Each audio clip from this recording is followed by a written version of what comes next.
This Week in Virology, the podcast about viruses, the kind that make you sick.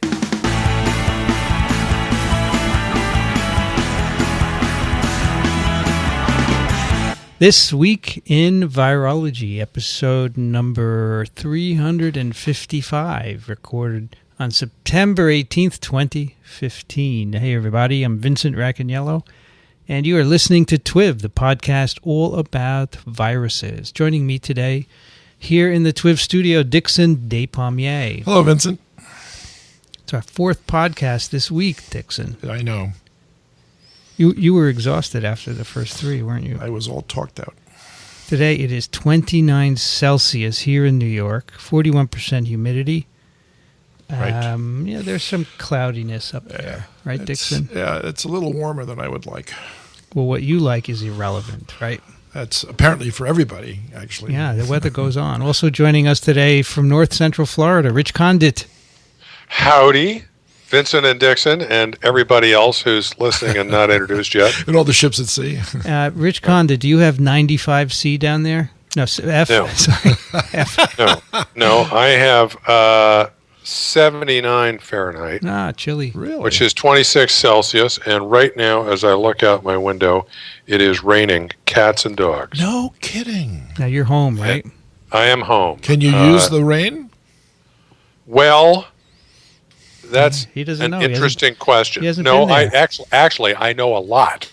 Okay, because this is something I pay attention to. Yeah, I'm sure. Because Florida went through a did. period of Yeah, drought they did. for They a did. long period of time. That's true. The 2 months that I've gone, we've had 9 inches of rain per month, Holy cow, that's a lot. as opposed to the usual 6. Yeah. Okay, so it's 50% more for those 2 months, but for the year, we are normal over the multi-year average. But Okay. it's been raining like crazy. And one of these days, I have to go out and look at my poor little boat, which I'm sure is full of water, and it's going to be a mess getting it back in shape. But that's the way it is. Got nothing else to do, man. Actually, so far, I have too much other stuff to do. How did I ever get a job done? It's crazy. Right. It's nuts. So the Sea of Grass is doing well right now, then. Oh yeah. So That's great. yes, I'm happy. Although it's been gloomy ever since I got back, I'm very happy to see all this rain. That's good. nice. Also joining us today from southeastern Michigan, Kathy Spindler. Hi, everybody. How are you? Okay, it's 75 degrees Fahrenheit, 20 degrees Celsius. It's really nice. And from western Massachusetts, Alan Dove. Good to be here. Alan, It's gorgeous, absolutely gorgeous here. It's 29C, clear sky, light wind. like here, except we have a little cloudiness.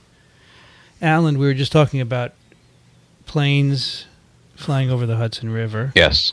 And you had remarked the Hudson River is a fly-free zone. You can fly up and down. You don't have to fly a flight plan, right?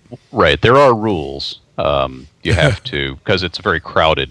You probably see planes going by all the time. And helicopters of all And kinds. helicopters, So- tour Tons of helicopters. them. So there are rules. You're supposed to make radio calls at particular times and say what type of aircraft you are, where you are, what altitude, and which direction you're going. And and they separate it. Normally, planes are separated by altitude, but there's not enough altitude in that little space Right.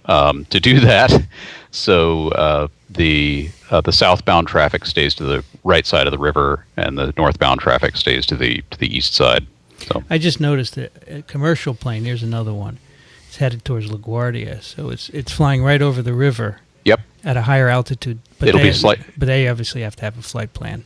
Oh yes, they're all on IFR flight plans, and they'll be slightly higher. They'll be in the strictly controlled airspace for the airports there. So there's a steady stream today because today this is the landing path to LaGuardia. Indeed. Right. And shortly after the GW Bridge, they make a right turn.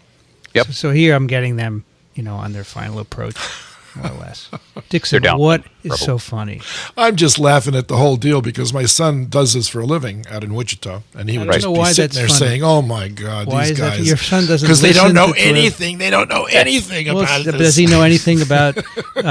Does he know anything about Lotka Volterra richness rarefaction? I bet not. He's not the world's expert on that. That's true. All right, anybody else need to be introduced? Is that it? We're all here. Yep. This episode is sponsored by ASM Gap. Graduate and postdoctoral opportunities. They want to tell you about the Scientific Writing and Publishing webinar series, which starts in January. It goes for 3 months, 6 parts, run by ASM Journal editors, and they will teach you all about the scientific writing and publishing process. They will teach you how to make a good title, an abstract, how to compose the figures and their legends, and the review process, everything associated with publishing. You have to apply to get in. You go to bit.ly/SWPI online 15. Deadline for application is December 1st. And I applied for you, Dickson. Thank you. I could use it. A little late, but I could use it. ASM is also launching a couple of new journals, and one of them is called M-Sphere. It was just announced this week, I believe, and the call for papers went out.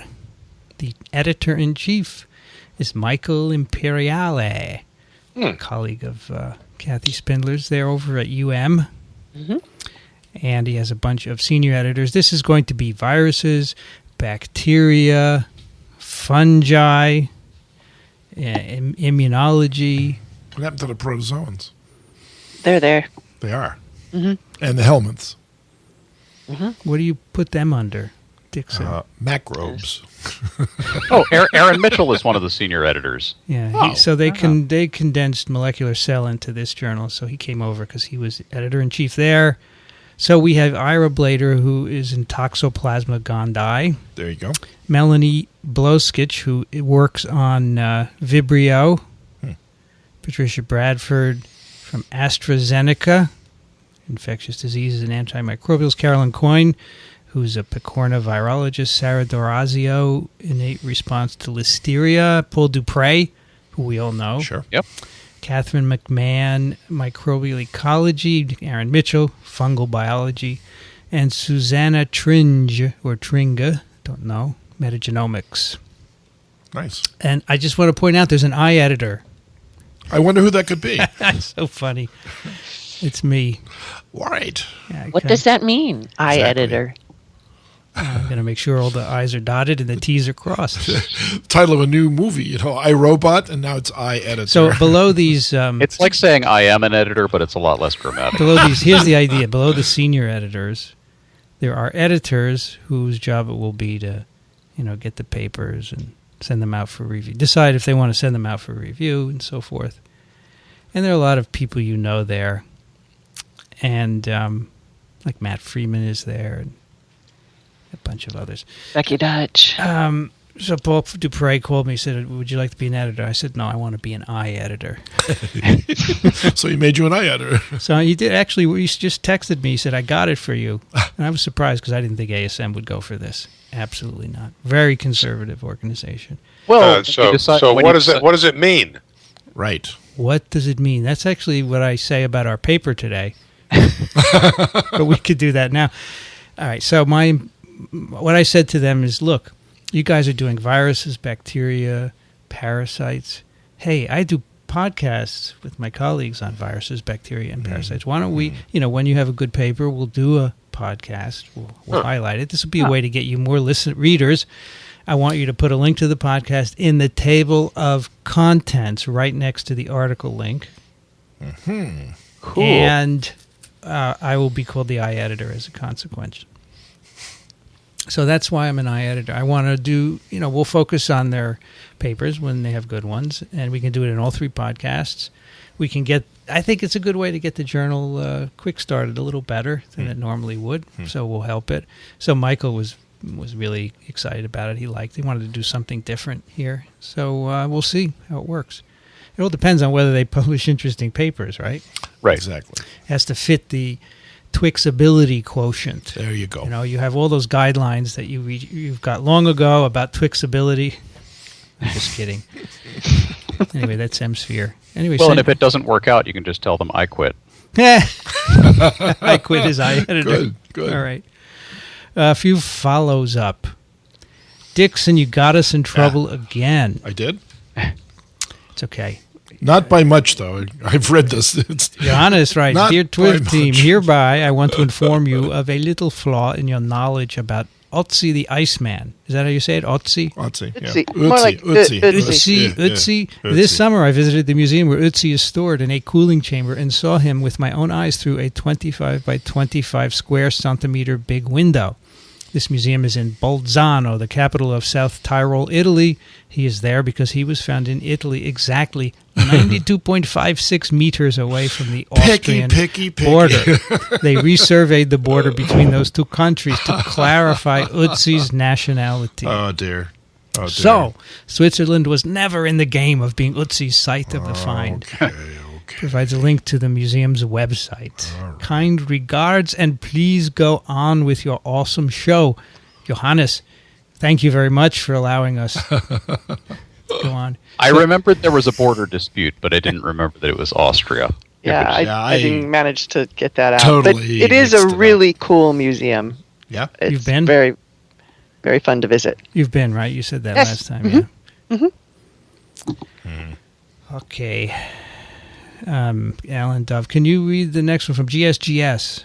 Yes. I may summarize some parts of this. Sure, no This problem. goes on for a while. GSGS, who's a regular commenter on your blog, Yep. says, I remember Kawaoka on TWiV saying he didn't understand why people still were opposed after he'd explained why the research was useful. I didn't understand that. Can you stop there? Yes. I don't know what GSGS doesn't understand. The fact that Kawaoka didn't understand, or why people were still opposed. Right. You know what I mean? Yes. Right. There are two levels of understanding that he's questioning simultaneously, and I don't know which one it is. I don't know which that is. Okay. All right. Citing the 4550 mark in the show, as I understand it, the GOF argument is that those methods gain of function. Gain of This function is all about argument. gain of function. Sorry, this is all about the whole dust up about science that shouldn't be done because you could get horrible things happening, according to some people. Go back to listen to previous TWiVs if you're not up to speed on this. So GSGS writes, as I understand it, the GOF argument is that those methods, meaning the methods of modifying flu viruses, may also be used by evildoers to create more dangerous flu viruses. While those people, Kawaoka and earlier also Wimmer's de-optimization, are doing this for vaccine production, it is clear that these methods can also be used to create worse viruses. Evildoers may learn from it. So it's apparently clear to GSGS. It is not clear to me that these methods could be used to create worse viruses. And I think that was the end of his original letter to us, but there's been some Yeah, so correspondence since I then. since said, what? How is this clear? You know, Right. and then he replied, which is what follows. And you can Right. paraphrase. It's fine. So he parses out the discussion of. So Vincent said, how do you know these methods could be used to create worse viruses? Worse for who? Where's the evidence? There is none. It's all threatening apocalyptic scenarios created by the anti-gain-of-function crowd, which can only think of fear. GSGS replies to that, and the gist of this, the core of it is citing as evidence that pandemic flu viruses arise about every 40 years, purely by reassortment and evolutionary processes we know about, such as genetic drift and shift in flu viruses. And then goes on, we know there are better algorithms for such problems, and computers are more powerful than nature for that, which I would contest. He then says, we also know that many viruses can be assembled from just knowing the sequences. That's true. This is becoming ever cheaper and easier. And we know that lab reassortment and passaging can often create more transmissible, better host-adapted, and sometimes more virulent viruses in the lab, starting from some other artificial virus. That's a little less clear. Luckily, probably we didn't yet get pandemic-capable viruses from that so far. Worse viruses have been created by these methods, viruses that are being generally considered more dangerous than the original unmanipulated ones and require higher safety levels. There's evidence they're more dangerous, so we don't really know what is currently possible. Could be some fundamental problems, but those haven't been outlined yet, and there's no evidence for fundamental problems in this approach. I would dispute most of that. It's still theoretical. It's well, It's partly theoretical, but what we have seen experimentally suggests exactly the opposite. When you passage, for example, when you passage a virus in cultured cells, you're very unlikely to generate something that's more virulent to humans than what you started with. Right. When you passage a virus through non-human animal hosts and adapt it to those hosts, that's actually a really good way to make an attenuated vaccine. So everything that we've seen in viral biology would lead us to believe that if you get anything viable at the end of this, you're going to get something that is less virulent, or certainly no more virulent than what you started with. And the same goes for the original gain-of-function experiments that created all the flap, where you're actually selecting for something that looks like it could be nasty, that is transmissibility. You wound up with a virus that was enhanced in its transmissibility, though not supremely transmissible, and no more virulent, if anything, less virulent. Actually, yeah, definitely less virulent from the evidence that was in those two papers. So most of these assertions about how we know that there is evidence that this or that bad thing might happen, in fact, there is no evidence, as far as I know. Right. And then this commenter critiques your use of referring to the anti-gain-of-function crowd, the term crowd, meaning perhaps you were lumping them together and unfairly criticizing them as a group. Which I don't know. It seems there are consistent arguments coming from that. The key, what he says, there are many renowned and accepted scientists, Nobel laureates and such in the crowd, and indeed most non-flu experts are reportedly against those gain-of-function experiments. So I would counter by saying, I don't care who is in it, renowned or laureates or what, they haven't thought it through, and because there may be more people in the side that says we should do these experiments, and in the end, he says, it's really about estimating the risk, and I don't think you can ever do that. I think any risk-benefit estimation is going to be laughable for this, because you never know what comes out of research. So my feeling is, and I've been doing this for a long time, so it's not like I'm just picking this up and criticizing it, I think these experiments are useful. There's no evidence that we can make a dangerous virus that will kill off half of humanity, as many of these people say, which is absurd, right? Totally absurd. Right. I think they are disingenuous. They use apocalyptic scenarios. They misrepresent the facts to try and get their points made. They publish in places where the public will see this and get scared by it. I think this is disingenuous. They're not being scientists. And all the scientists who go along, I don't think they've actually thought about it or read the arguments that the Mark Lipsiches are making. I wish Vincent had a stronger opinion about things, because he really pulls his punches. And he also says, buried in this, that it is it's partly agenda-driven professional interests. My career is almost over. I have no interest in doing any of these experiments, but I know for science, for virology, these are great things to do. That's why I'm speaking out about it. And I bet I can say the same for everybody else on this podcast. Yep. Nobody else is going to do this sort of thing. It's not for themselves. It's not for our professions. We're doing it for the field of science, right? As far as my profession goes, it makes a great story either way. You sound like a stockbroker. I'm fine both ways. Yeah, exactly. I have long and short positions on this. Yeah. But as a scientist, I look at this and I say this argument is ridiculous. And I would also just point out this argument that comes up here that most non-flu experts are reportedly against these gain-of-function experiments. Anytime you notice that a lot of the people against something are not experts in it, and the people who are for something are experts in it, you may want to rethink whether the non-experts know what they're talking about. I mean, my plumber is an expert, and I would not ask him for advice about antibiotics, right? So just because somebody's an expert in some unrelated area does not mean that they should be considered credible on the particular topic at hand.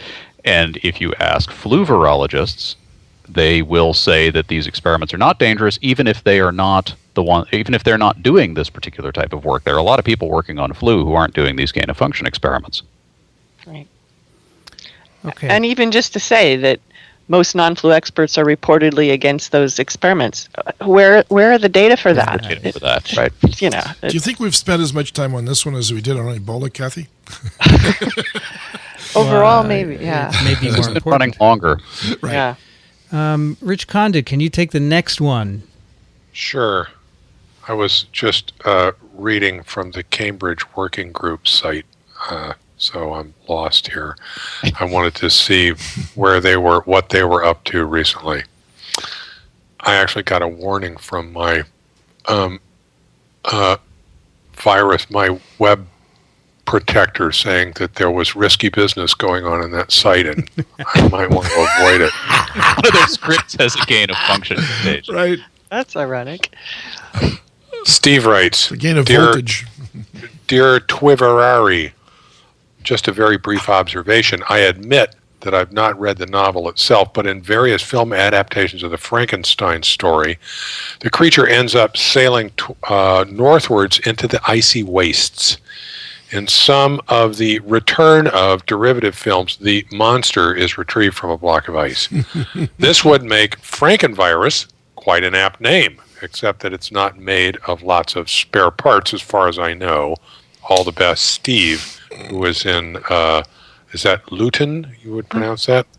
Or Luton? Luton, England, where it is gray and overcast after a wet night. So this refers to our conversation last time about the recovery of a giant virus from the permafrost and the popular articles on it that labeled it a Frankenvirus, and we were questioning the use of that, but here he justifies it just being out of ice. I many years ago actually read the original Frankenstein story, but couldn't remember squat, so I looked up the Cliff Notes. And from the Cliff Notes, it says that Victor tracks the monster ever northward from Geneva into the ice. And in a final encounter with the monster tells Walton of his immense solitude, suffering, hatred, and remorse. He asserts that now that his creator has died, he too can end his suffering. The monster then departs for the northernmost ice to die. Which is probably exactly what the virus did. So there you go. Or maybe the headline writers were just pointing out that this virus was abnormal. Yeah. You get that, Dickson? I do. Dickson, I you get do. it? I got this. And I'm going to say, if they do a remake of this and they go strictly by the book, they wouldn't be able to make it now because there is no ice. Yes. You could do that with special effects. You could probably do it with special effects. Kathy, can you take the next one? Sure. SJ writes, Hello, TWiV team. Just a quick note. A physician asked me recently whether or not HPV testing was available for a male patient of his. Turns out the only two options, at least as far as our reference lab, which is a major national chain, is concerned, include rectal genital biopsies with a DNA probe in situ hybridization and a rectal swab for nucleic acid amplification method. Unfortunately, this isn't super useful for determining whether or not a heterosexual male is likely to infect a female partner, unless there is already obvious evidence of HPV in the genitals. Kudos to our patient for wanting to be responsible. Unfortunately, it's not a practical option at this time. This is in response to your emailer who asked why men aren't screened for HPV. Thanks, and keep up the good work. And Dickson, can you do the last one? I can. Wink writes, I have a large HIV practice. My patient's biggest problem from HPV is anal cancer.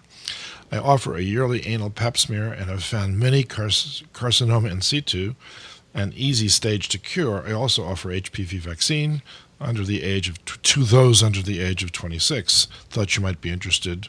Wink from Atlanta, which I'll be heading towards tomorrow. Interested indeed. So That is interesting.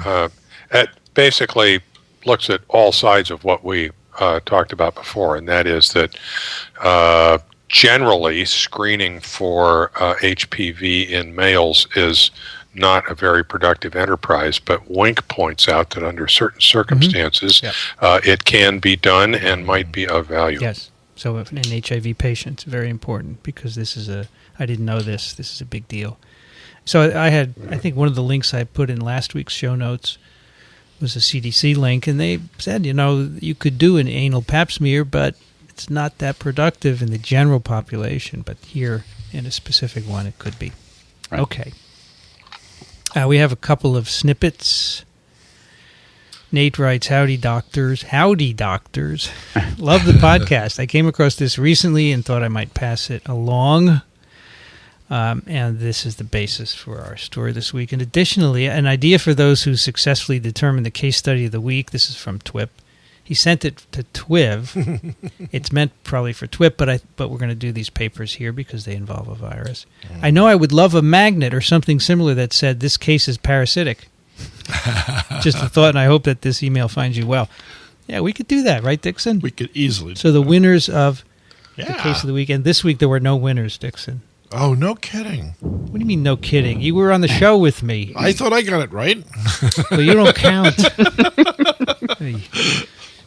And then TWiV staff and their families are not qualified to receive. That's right. Say it a lot faster, though. Right? All right, and also via IBI, via Condit, of course, because IBI doesn't talk to us directly. Mm-hmm. She sent a link to a New Scientist article on this, and this is basically concerning two different papers that were published concurrently in the Journal of Infectious Diseases about Leishmania and its associated virus, which is wonderfully called Leishmaniavirus. Right. And the Strangely enough. one is an association of the endobiont double-stranded RNA virus LRV1 with treatment failure for human leishmaniasis caused by Leishmania brasiliensis in Peru and Bolivia.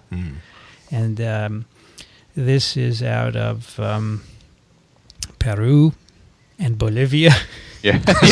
as well as Belgium and WashU. Good thing it's not out of Chile, because Chile just fell into the ocean. It did? Yeah. Yeah, they had a terrible, they had a big earthquake yesterday. earthquake. The day before, I The should first say. author is Vanessa Adawi, and the last author is Steve Beverly. Steve then- Beverly. yeah. Yeah, good friend. Nobody's your friend, Dickson. Yes, he is. Ask And him. the second paper, presence of Leishmania RNA virus 1 in Leishmania guiaensis increases the risk of first-line treatment failure and symptomatic relapse. And this is from French Guiana, right, as you might expect. Yes. Lausanne, Switzerland, Montpellier in France, and the first author is Eliane Bourreau, and the last author is Catherine Ronet. Okay, so this is about Leishmania, Yes, which is a protozoan parasite, right, Dickson? that's correct. And how is it transmitted? By the bite of a sandfly. In the New World, it's Leutzomia. In the Old World, it's phlebotomus. Different sandflies? Phlebotomus, yeah, they're different sandflies, but you know what the phlebotomus refers to, don't you? It sucks blood. I was asking Vincent. I thought, Oh. since he didn't know what an angiosperm was, I thought I would trap him on this one also. Why do you have to pick on me? so- Because you pick on him. Exactly. So, Dickson, Yes. these two papers talk about two Yes. different strains of Leishmania. Right. The two different isolates. No, there are two different species, probably. Yeah. So Leishmania, Guiensis and Brasiliensis, are they specifically transmitted by different flies? well, Leutzomia is the genus, but the species of Leutzomia vary from region to region throughout South America and Central America as well. Yeah, Okay. so they probably are transmitted by different. But one of these is in... Oh, okay, fine. Do they overlap? Good question. I've never seen actual distribution maps for Leutzomia species. I know in Africa they've got it for tsetse flies, and they've got it for transmission of African trypanosomiasis. But and in South America they've got it for Trypanosoma cruzi and the reduvid bugs, because those are all different. No matter where you go, you get different species transmitting it. But I don't know much about Leutzomia. I wish we still had Bob Gladz at NIH. He's retired now, but he's sort of out of the loop, so we'll have to develop another medical entomologist for our resource here. So Leishmania, as well as many other protozoans, are infected with a virus. Right. And they are double-stranded RNA virus with icosahedral capsids. And Dickson, who first discovered this That virus? was by C.C. Wang, C.C. Wang over 20 years ago. UCSF. And they infect Leishmania, Giardia, By the way, he's another friend of mine. You have so many friends. Trichomonas, many protozoan parasites. Yeah, that's right. In fact, we Giardia. have talked about Giardia. We have talked about this, I think, at least once on TWiV. And Trichomonas as well. Max Niebert That's right. has published on the Trichomonas story. So flagellates, look at the similarities here. They're all flagellates. Oh, it must be the flagellum that allows the virus in, Well, Dickson. it must be that I'm there's just a kidding. common ancestor that created this whole smear to begin with. But everything is infected with the virus, Dickson. You think? Yeah, I know. By the way, these infections don't seem to harm the parasite. They're chronic infections. They go on for forever, and they don't harm it. But in mouse models for these parasitic diseases, the presence of the virus appears to exacerbate disease. Right. And that's what Max has shown. Yes, sir. A couple of more interesting details about the virus. It's, as you said, double-stranded RNA, naked capsid. It's really small. We're only talking 5 kb, 2 genes. That's it. A polymerase and a capsid protein. So in terms of genetic content, it's reminiscent of the parvoviruses. Very interesting. And it, from what I understand, does not have an extracellular phase. That's right. Okay, it stays, even encapsulated, stays inside the host. Right. In the case of Trichomonas, it enhances the inflammatory response to the parasite, which we think may enhance its transmissibility from host to host.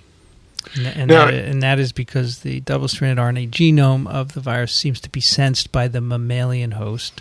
Right. Which then produces cytokines, inflammation. And, that's right. And the same thing apparently happens with Leishmania and its virus in mouse models of the disease. It's fascinating because on another level, when we've discussed the presence or absence of Wolbachia in certain nematode infections, if you get rid of the bacterial endosymbiont, the pathology disappears. Yeah.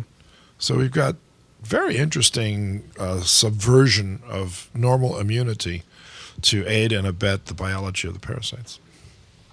Fascinating. Rich, you were going to say? Also, in the introduction to one of these papers, they say that the virus is a member of the TWiV family, which infects several species of the animal kingdom, including arthropods, fish, bats, yeast, molds, and several human pathogens. So, and I looked up TWiV, and they're basically the same structure.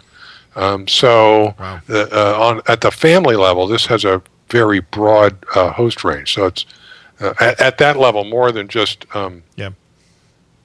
parasites. Right. So basically, they wanted to find out in these two studies what the presence of this virus would do to drug treatment success. And previously, they knew that about 20 to 30%, maybe up to 50% of clinical isolates have the virus. So not all of them have the virus in them. So in the Peruvian and Bolivian study, 97 patients, they were treated with drugs including pentavalent antimonials, also amphotericin B, Dickson. Does that make sense? Does. Okay. And then they determined the outcome of treatment as cured or failed. 33% of the isolates, so every one of these patients they isolated Leishmania from. 33% of the isolates, that's 32, had Leishmaniavirus. Treatment failed in 33% of the patients, 18 of 54. There were fewer drug failures in the negative isolates, virus-negative isolates, 9 of 37, 24%, than in the LRV-positive isolates, which is 9 of 17, or 53%. So more drug failures in the negative isolates, 24% versus 53%. Second study, a little bit different design. These are 75 patients. Wait, more treatment failures in the LRV positive group, right? Yes. Yeah. Yes, okay. Fewer failures in the LRV negative. Yes. Second study, 75 patients in French Guiana. 58% of them had the virus in the parasite. All of the patients with LRV negative Leishmania were cured after 1 or 2 treatments with pentamidine. So in this study, they typed them for the virus, then they treated them. And 12 of 44 LRV positive patients had persistent infections that required other drugs. So, again, there's a clear difference in the drug treatment outcome when you have a virus or not. So this is pretty interesting. Yes. Dickson, do you think we need to do more studies? Absolutely. To make sure this is universal? You bet. Well, or I think the studies that need to be done next is to find out the role of the virus in the drug resistance. You can do that in vitro, probably. Hey, Dickson, do you think you could actually treat these patients at the same time to eliminate the virus? Good question. Very good question. In Leishmania? Very good question. What would you treat them with, Vincent? You'd have to find out what drug would inhibit this What virus. antiviral would you start with, do you think, for a double-stranded RNA virus? I would look at the drugs that target the RNA polymerase. Okay. Nucleoside analogs and so forth. That'd probably be the best. So there are a bunch of those that we have already, and you could just go through them and see which ones. I bet you they're doing that. Yeah, that would be cool. Interesting. So the big question is why? Yeah, why? That's right. There's an animal study that one of these groups did previously that motivated some of this, that shows that virus-infected Leishmania in a mouse model increased the virulence in terms of how the mice do when infected, but don't really know why. There does appear to be more inflammatory response, both in that mouse model, I think, and they did some measures of cytokines in their patients and found an slightly enhanced at least, inflammatory response in the patients infected with virus-positive Leishmania, if I understood that correctly. But you don't know whether that's cause or effect. Right. Okay, you're getting an enhanced inflammatory response because there's something nastier about the pathogen, or what? Don't know. The other day we reviewed a paper that said that people who ingested higher than normal levels of arsenic were also resistant to treatment with sodium stibogluconate for Leishmania donovani, which causes Kala-Azar. The study was done in India. So there's a lot of people out there that are reporting drug failures for various reasons, and I've never heard of Leishmania donovani, though, having a double-stranded RNA virus associated with it, but I might be wrong on that. So in that study, it was retrospective, so they couldn't isolate and look for virus. But that's right. Maybe that was the response, but who knows, right? You don't know. Because it was pretty inconclusive. I mean, it was borderline significant, so it was an interesting paper in PLOS, neglected tropical diseases. I guess we have to call that episode Arsenic and Leishmania. Yeah, that's right. Yes. Would you approve, Alan? Yes, that gets my stamp of approval. That's right. Excellent, because we didn't come up with a title, Dickson. No, we didn't, but I think that's probably a good one. All right, now we have a paper for you. Are you still with us, everyone? Yep. No, I'm still here. I meant the listeners. We're answering for them. Yes. This was sent by Michael, who said he's from Wash U, and he said this could be TWiV or TWIM. Aha. And he's right, but I took it for TWiV because it really focuses on the virome, of the course. human gut virome, and in particular, the gut virome of babies from day of birth to 12 months.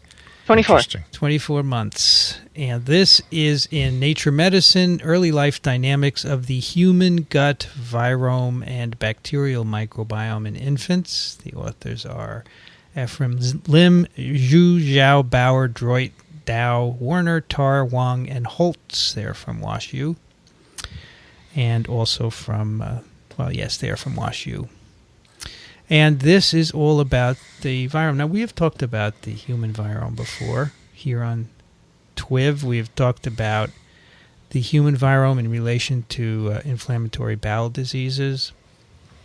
And we've talked about it at other points as well. I couldn't find all the other episodes that we.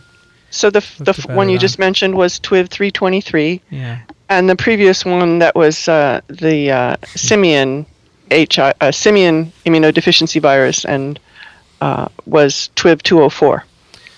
Right. That's an expansion of the gut virome in monkeys infected with SIV.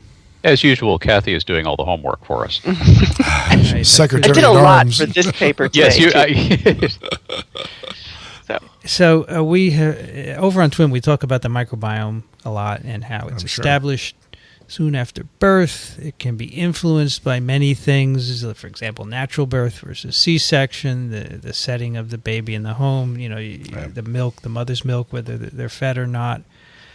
But we don't know a lot about the virome, in particular how it's established early on in life. We know a little bit about adult viromes, but way less than microbiomes, because it's a lot easier to study microbiomes. You just take whatever your sample is and you do 16S ribosomal RNA sequencing. Very easy. For viruses, of course, you can't do that. You have to sequence and sort out all the different There's viruses. no common gene that they all have. That's right. So it's harder, so there are fewer studies. But in this paper, they wanted to look at the early establishment of the gut virome. And there haven't been many of these before. In fact, there's one single infant previously studied, the healthy infant gut virome. And they studied in that study a single time point by sequencing. So here, they sequenced stools of 4 twin pairs. Good idea. 8 individuals, 1 healthy monozygotic twin pair, and 3 healthy dizygotic twin pairs. Cool. So monozygotic means identical twins, and dizygotic means non-identical twins. Of course, they're not really identical. Well, this is giving it in lay language The for some of cultural our term listeners. is identical twins. They look right. similar. They look the same, but every I challenge you to tell my daughters apart. I can't even do Can it. I do PCR? Rich, No, that's cheating. I can't do PCR. No, that's cheating. Anyway. You got to use toothpicks and agar plates. All right. So, yes, sir. Okay. Go ahead. No. I was going to ask which ones were the monozygotic twins, but I see it here. This supplementary figure 1A I find fascinating with the whole history of these twins. Graphically, it's very, very That's nice. right. You would like that. You have twins. Yeah, it's cool. What I like in looking at this is, of course, they all get sick at the same time. Yes. Okay, so we have 8 kids, 8 pairs of twins. They collect stool at birth, which is basically day 1 to 4. They define that as month 0. And Then what 3, do they 6, find? hang on, dude. 3, 6, 12, 18, and 24 months of age. That's what we're going to talk about, Dickson. Okay. What they find. Okay. A lot of crap. A lot of crap. And they do. They take the fecal samples. They extract nucleic acids, and they subject them to 2 different kinds of amplification. One that will basically just get DNA viruses, and one that will include DNA and RNA viruses, because they don't want to exclude the RNA viruses from this. And then they sequence the material, and then in parallel they do some 16S amplification and sequencing so they can see what bacteria are present. And that's actually a small part of this study towards the end, which we'll talk about. But that's why this should be on TWiV and not TWIM. So what do they call the first bowel movement of anybody who's born? Do you know the name of that, Vincent? Is that meconium? It is. I was just going to guess zirconium. Wow. He was an Italian who worked out the Morse code for... What's the first? What is the first mother's milk that's made? There is a name for that, I think. Colostrum. Colostrum. That's right. So we had a faculty member at Mount Sinai when I was a graduate student. She would collect all her milk, and it was all in the freezer. And when you went in there, you would see these gallons and gallons of her milk. I don't know what she ever did with it. That's interesting. But I thought she wanted to study it one day. Yeah. She was a carbohydrate chemist. Yeah. So what's meconium made out of? According to this paper, phage. I mean, the old thought was that they were sloughed gut cells that were turning over during embryogenesis as the fetus was developing towards maturity before it could actually be born, and there was no microbial life in it whatsoever. It's a different color too. It's a lightish brownish color without any odor whatsoever. So it's the accumulation of dead cells in the gut tract that's mostly the composition of that. While we're talking about these sequencing methods, somehow I want to insert in here my connection and my homework with the first author. He was my former undergraduate. He's an amazing guy. After he left my lab, it took 3 undergraduates to do the work that Ephraim had been doing. I didn't really appreciate quite how much he'd been doing because he was kind of understated, but he worked really hard and did really well.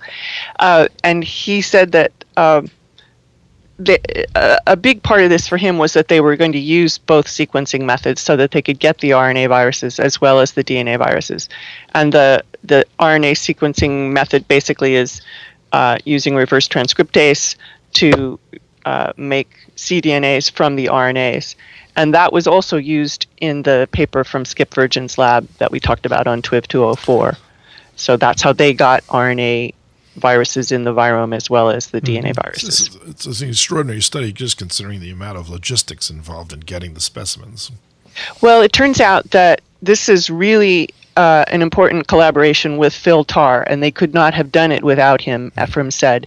He's a pediatrician who has been doing a twin study and has lots and lots and lots of stool samples up to 3 years of age. Oh, my goodness. All right, so they do the sequencing and the bioinformatics. So he's really the grand poobah here. Wonderful. Wonderful. So are we gonna talk about this other sequencing method? I would like to talk. If you about want this to, other it's fine. Yeah, because we have a lot of data, but you can talk about it. I will try and make it. But brief. you can't leave. You can't leave at 2 hours, Rich. I have to leave. No, Kathy has to leave at 4. I will be hopefully quick. They've got this method that I had not encountered before called multiple displacement amplification. That's only good for DNA, and it does not involve a thermocycler. It involves just Phi-29 DNA polymerase, which is very precessive, and also if it's tooling along on a DNA and encounters tooling on a single strand of DNA and encounters another strand that's already base paired, it will peel that strand away. And so if you stick a bunch of random primers into a mix and initiate this reaction, you get sequential priming on displaced strands that are then laid down and then displaced by something coming through upstream. So it's like PCR, but it's just all at one temperature. And apparently, very high fidelity, and you get really long sequences. I thought that was really interesting. Yep, it's a cool method. A lot of people use that, especially when they don't care about RNA, in this case, viruses. So they find lots of eukaryotic viruses, RNA viruses, DNA viruses. They have a very nice picture here you can see with the different samples which were found. They find lots of bacteriophages. We're going to talk about this a little bit more in some detail. They find more bacteriophages overall than eukaryotic viruses, and they found a single archaeal virus family represented, the Lipothrixviridae. So those are there in these babies' guts. I asked Ephraim if it's known that there are even archaea in the microbiome, and he said it's debatable. And he's not sure if this is the first time an archaeal virus has been found in the virome. So did they look in the meconium? No. Well, their first stool sample is...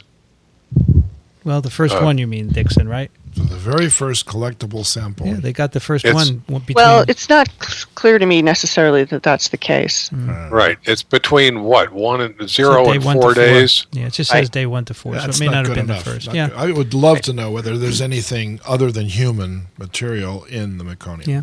Sometimes they do it before they come out, Dickson. Mm-hmm. They have the first bowel movement. Interesting. And that's a problem, of course, because then they could inhale it, and then you have all kinds of issues. And I have a story, but I can't talk about it here, but we could do it offline. All right. A couple of observations. The community, if you look overall at the community, the virome community, typically it's more similar between twins than unrelated infants. Roger that. Okay.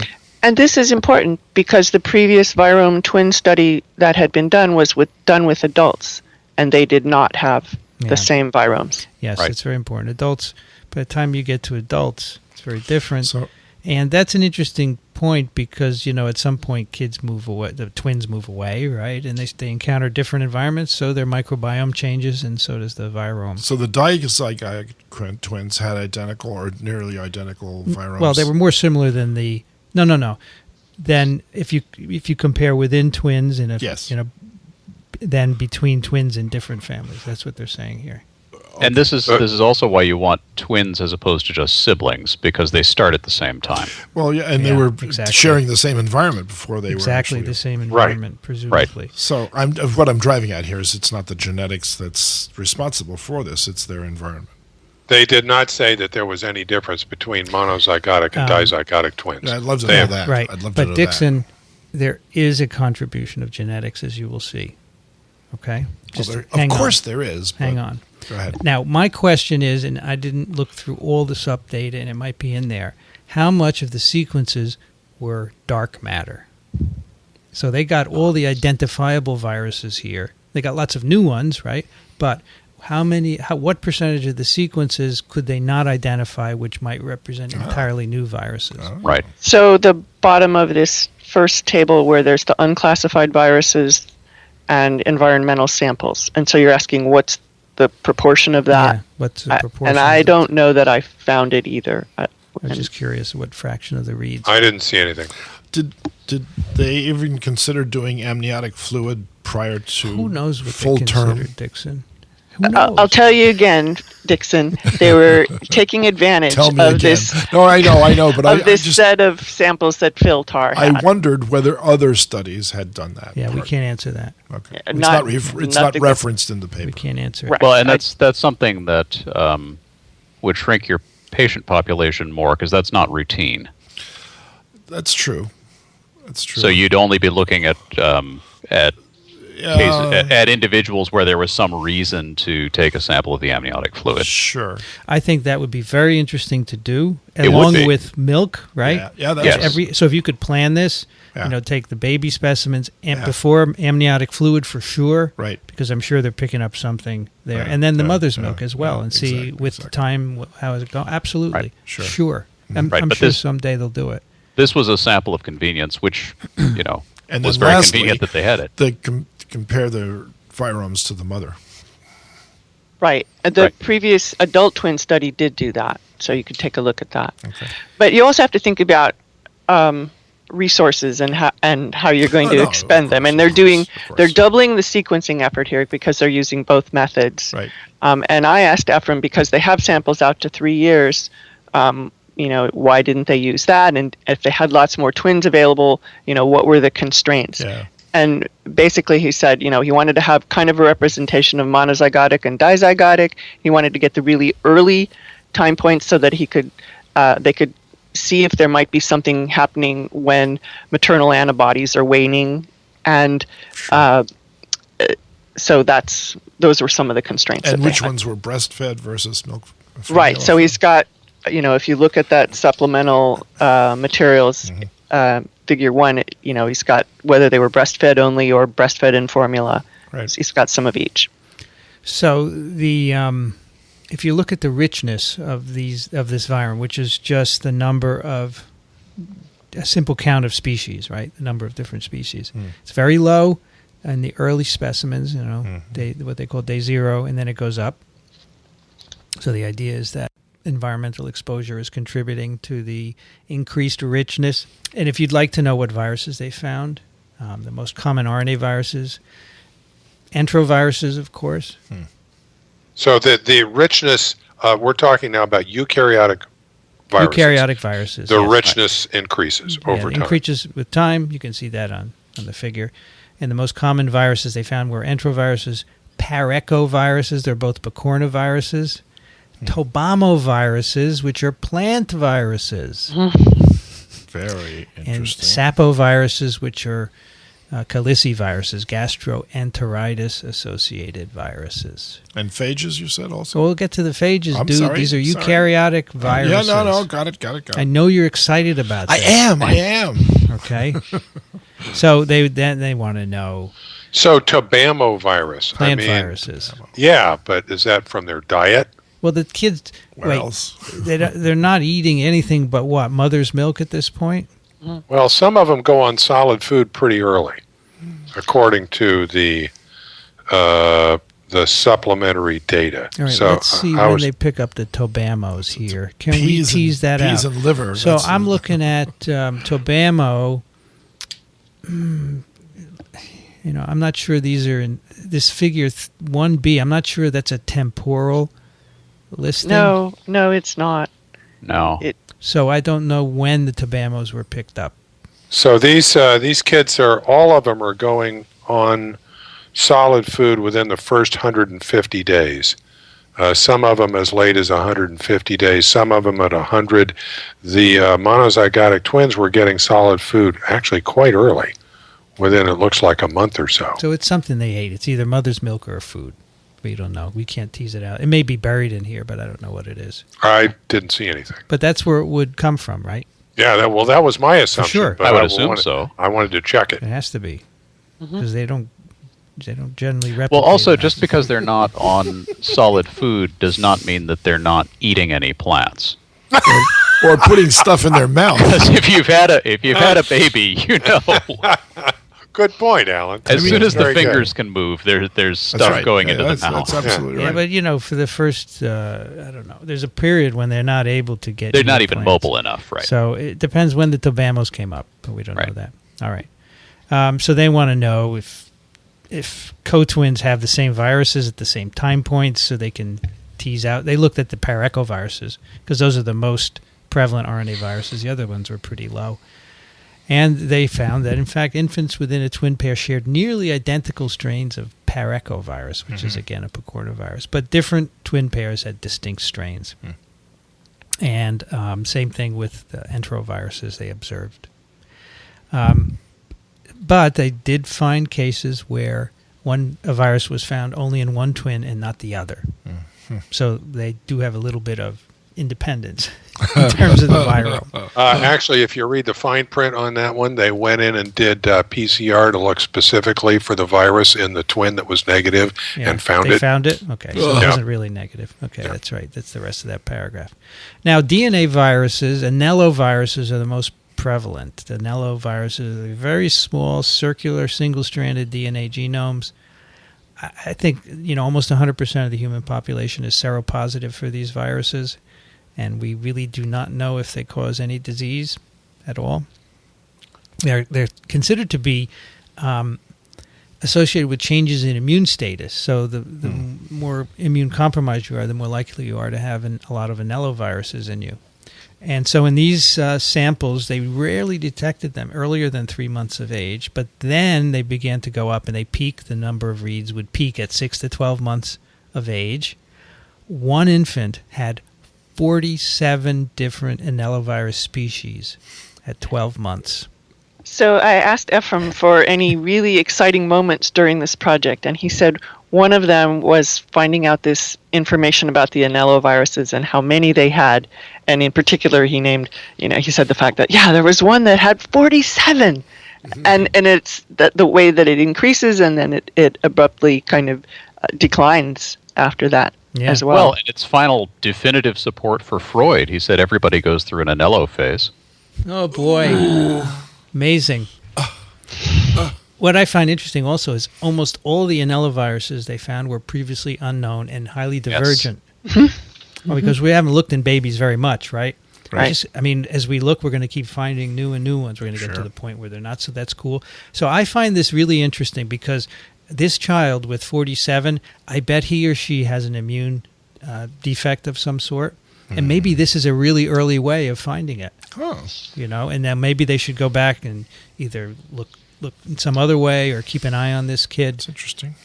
Or it may be a transient immune issue. Right. Could be. Right. They were sick with something else, or something happened. Here's the thing: when you give kids polio vaccine in that first year of life, the ones who are immune compromised go on to shed for years. Yes. So maybe this is a clue. Maybe we shouldn't give this child, right? Because we're going to stop using OPV anyway. But I think this could be very useful. Well, these kids are in the U.S., right? So they're not going to get OPV. Yeah, they are in the U.S. Okay, bacteriophages, Dickson. Yes, Vincent. They didn't find any RNA phages. 0. They said 0. I heard you. That is very interesting. Did Why your is that student interesting? make any comments about that, Kathy? No, I forgot to ask about that. Interesting. I guess so. None of these 8 kids had RNA phages. Well, What did their microbiome look like at that point? Well, we'll get to get to that. that. We'll get None to of them. that. None of them had RNA Wait a minute, phages you that can't talk showed about up one in without the the other. screen. They didn't show up, so Right. there might be some in there that There- they couldn't recognize. Yeah. It suggests maybe there was some systematic issue that prevented them from finding RNA phages, but it's possible that there weren't any. Yeah. in the previous such studies, have there been RNA bacteriophages? Not many, if any. I don't remember chapter and verse, but I wasn't too surprised at this based on the discussions we've had in the past. Right. I don't know. I don't remember. I don't either.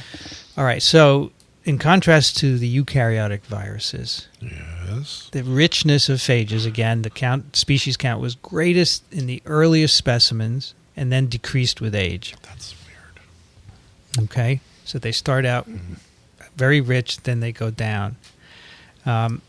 And with age, the diversity decreases. So the different the diversity is a mix of the number of species plus their abundance, right? So it gives you a more nuanced view of what's there.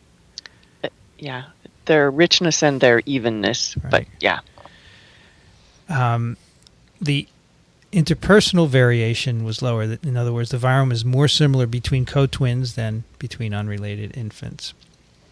And if you're interested, the most abundant phages were from the order Cordovirales, which are tailed double-stranded DNA phages. In the beginning. In the beginning.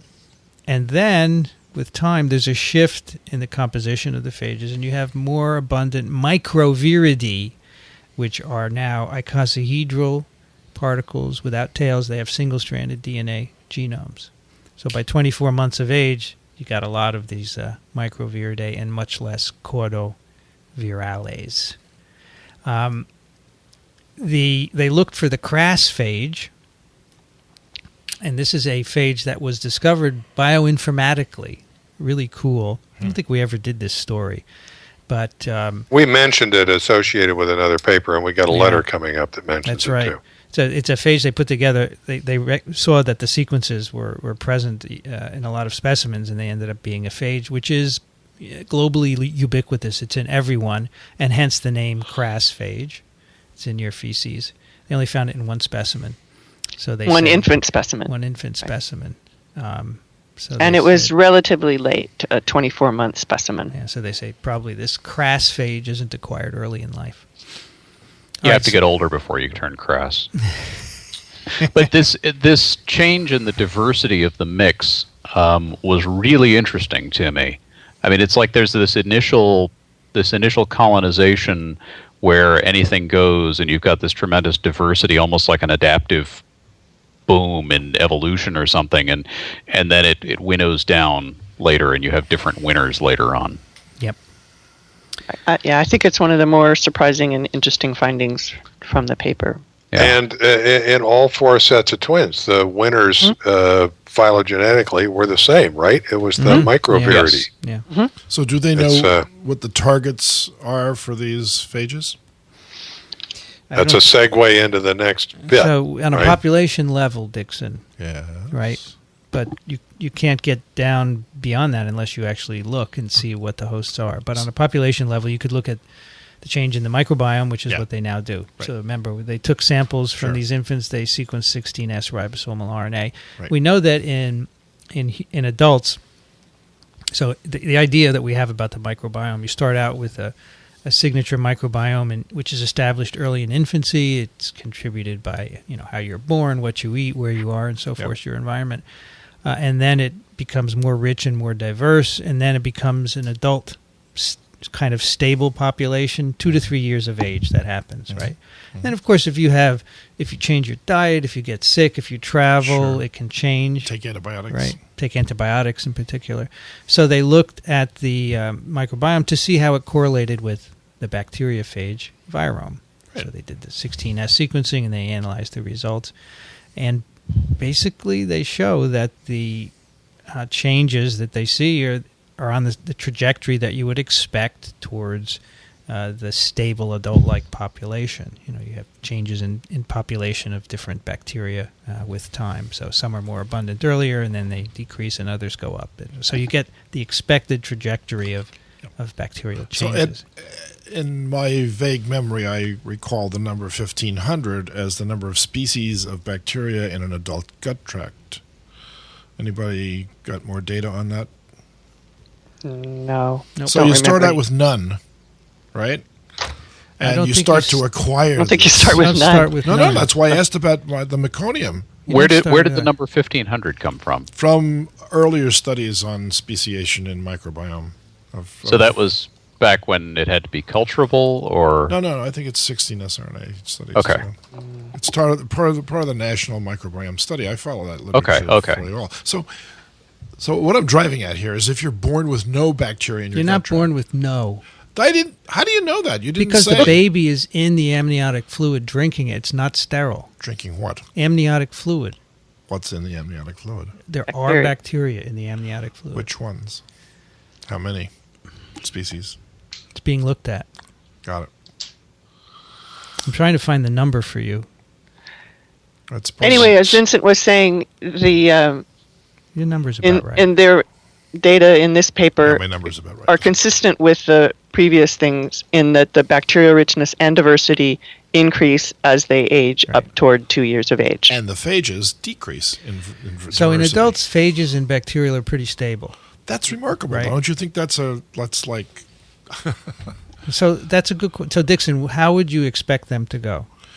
Well, I mean, if I were predicting this based on the number of species of bacteria that are there to begin with versus the number that you end up with, let's say you start off with 10 and you end up with 1,500, don't you think you'd have fewer phage species in just 10 bacteria than you would have in 1,500? Well, all I'm saying is that it's constant. I mean, you're asking me what I would think. So I would think that as the number of prey go up, the number of predators go up to take advantage of it. In adults, In adults, it's stable, but no one's looked earlier, and that's what this study wanted to do. How many phages are in an adult virome? How many different viruses? Shitload. No, thank you. Is there one per species of bacteria? That's what I'm asking. Well, you can't even do that because the way they enumerate species is by what's called an OTU. Right. And what's the O? Something taxonomic unit. Right. It's operational. Operational. So it's operationally defined because it's a sequence. Understood. So this is where informatics fails. Well, it doesn't fail. It's just... It fails to connect the dots. I want to connect these dots. I want to say what's happening. Let's finish with these data, and then you can see, because this is the last bit of data for the paper. Go ahead. So we know that in adults, phages and bacterial populations are pretty stable, with exceptions that we mentioned. So what's the story in infants? So what they find now, they have the virome and they have the microbiome, and they have two wonderful plots of the relationships between phage diversity and bacterial diversity, phage richness and bacterial richness. Right. And they're inversely related. Exactly. And that's just counterintuitive as far as I'm concerned. Why is it counterintuitive? Because the number of parasites, the number of species of parasites and the number of... Listen to what... So that's one bit of the data. So they're inversely correlated. The more phages, the fewer bacteria. The more bacteria, fewer phages, okay? Then they looked at temporal trends. Go ahead. Initially, at 0 months, you have high phage, low bacterial diversity. So you start out with a lot of phages and not many bacteria. And then 24 months, you have low phages, high bacterial diversity. Does that make sense to you? Yeah, it does. How? Mm-hmm. So you start out with a boatload of phages in your gut. Does this mean that a specific species of bacteria have multiple phages that infect it, different species of phages? It could be. That's my question. It can. Here's their explanation, Dickson. We posit that bacteriophage diversity is high at birth. Right. But the bacteriophage population is unsustainable because of low bacterial colonization density. Right. This leads to a contraction in the bacteriophage virome, thereby relieving the predatory pressure on the bacterial community, allowing it to establish and colonize the gut. In turn, this drives a shift in the bacteriophage composition that has been selected for newly established bacterial community. Yep. The question to me is, where did the phage come from in the first place? Exactly. Right. So they come from milk, amniotic fluid, right? So at birth you see these phages are already there. So it's milk. It hadn't had a milk meal yet, I guess, or who knows? We're not sure. Right, we're not sure. But certainly amniotic fluid would be a source, right? And that would be really interesting to look at. Take some of that and see if there are phages in there. I'll bet that's where they're coming from.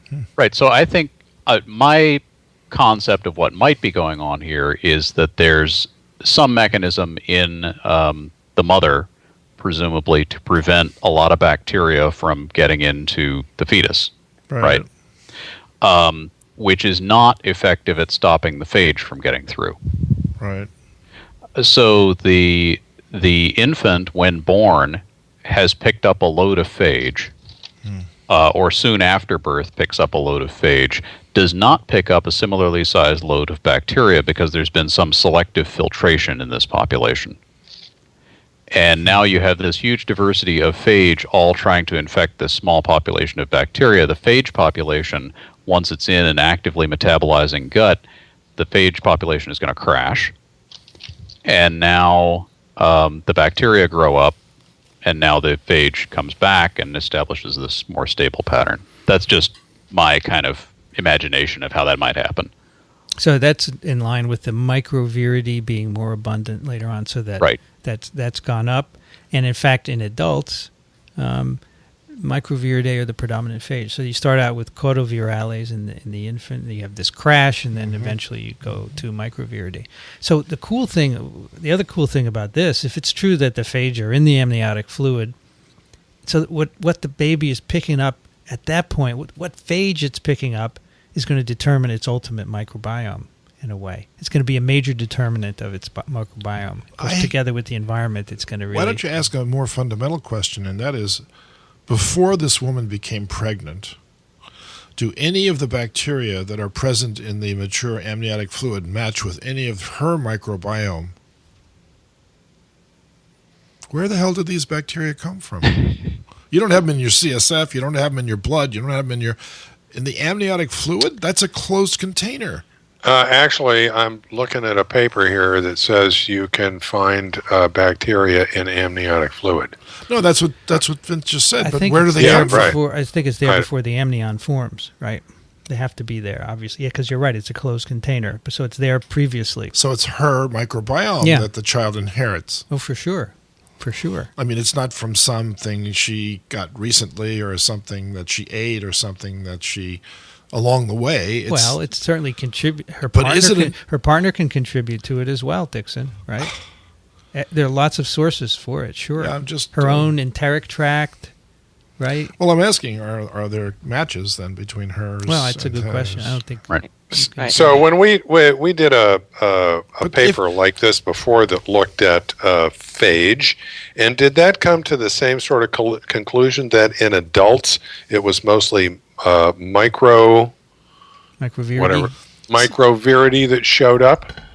So the paper we did was looking at the phage changes with inflammatory bowel diseases, right? That's right. That's so right. I don't remember. I don't remember what the normal control was in that study.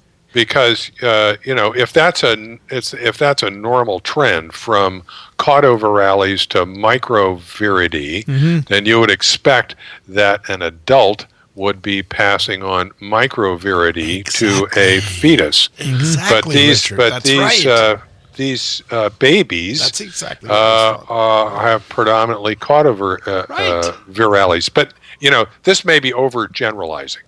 There's obviously some way of getting caudovirales there. So if all of the microbiome of the child in the amniotic fluid comes from the mother, then why don't because it's not all microviruses. They predominate. There's still caudovirales in there. Just like, the virus you transmit may not be the majority of the population. Can be. So in this case, maybe the mother is passing along the caudos. Yeah. In the discussion here, they do say in a 2.5-year longitudinal study of a single adult, microviridae were the predominant phage taxon present. So that may be the predominant adult bacteriophage. But there's still caudovirales present, And maybe those are selectively enriched in the amnion, for example. But there's some sort of something special about the environment in utero or early after birth that affects this population distribution. Yeah. It's very interesting. So I want to pipe up with a couple of things. Yep. I checked with somebody, and the number of species in the gut for people is on the order of thousands. Within a certain person at a single site, like foot or mouth, it's on the order of hundreds. Right. It also begs the question of what is a species. Yeah, that's the Right. problem. And then this was I just wanted to point out that this was the second hair standing up on the back of his neck moment for Ephraim when he got this data of the relationship between the bacterial richness and the bacteriophage richness, and likewise diversity, because the perception or the dogma has been that because of what we know about adults, that the virome is stable, and the fact that there was this change and that there was this temporal aspect to it between what happens at birth and what happens later had never really been seen before. And he said he printed this out and ran to Dave to show him the data. He was so excited by it. So what are his plans, Ephraim's? Do you know? To get a job, and I think he's really well positioned for that. But I said, with respect to this project, where do you want to take it? Because I was like Rich, I was really excited to see the information about, when the babies got sick, and could you start, looking at things there? And he said, well, of course, the N is just way too small. This would only be anecdotal. Right. So you'd need a larger study. And I said, well, would you then go in and pick certain samples, from the collection where you knew that the twins did or didn't get sick at the same time, or would you just do another massive kind of study? And he said, well, that's the kind of thing we're thinking about now. He's really was very excited about the Racaniello data as well, because what he said at the outset was his interest was trying to do things to look at how the microbiome, including the virome, intersects with developmental milestones. For instance, when babies begin to crawl or walk or talk or things like that. So in my mind, that's sort of an answer to Vincent's big question about, I forget how you phrased it, Vincent. What does this mean, or whatever? Is this an indicator of immunodeficiencies of some sort?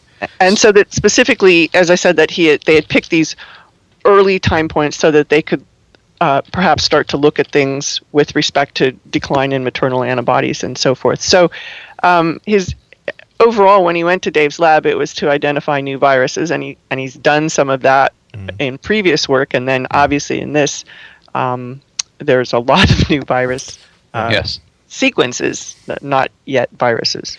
Does he want to continue this similar kind of work in his own lab? I believe so.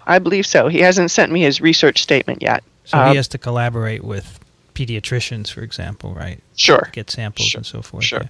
So where was he? He was an undergrad at UM, is that right? He's an undergrad in my lab, and then he went to UW, to Washington, and was in the lab of Mike Emmerman, and his co-advisor was Harmit Malik. Nice. And then he went to David Wong's lab. Great. Yeah. All right. There you go. Cool paper. Very nice. So cool. Just a note and added proof, that is, the microbiome continues to modulate over time. There is a eukaryotic infection called pinworm. It's kind of benign, and it infects children. And it infects children, doesn't infect adults. So when does it stop infecting children? And the answer is as soon as they attain puberty.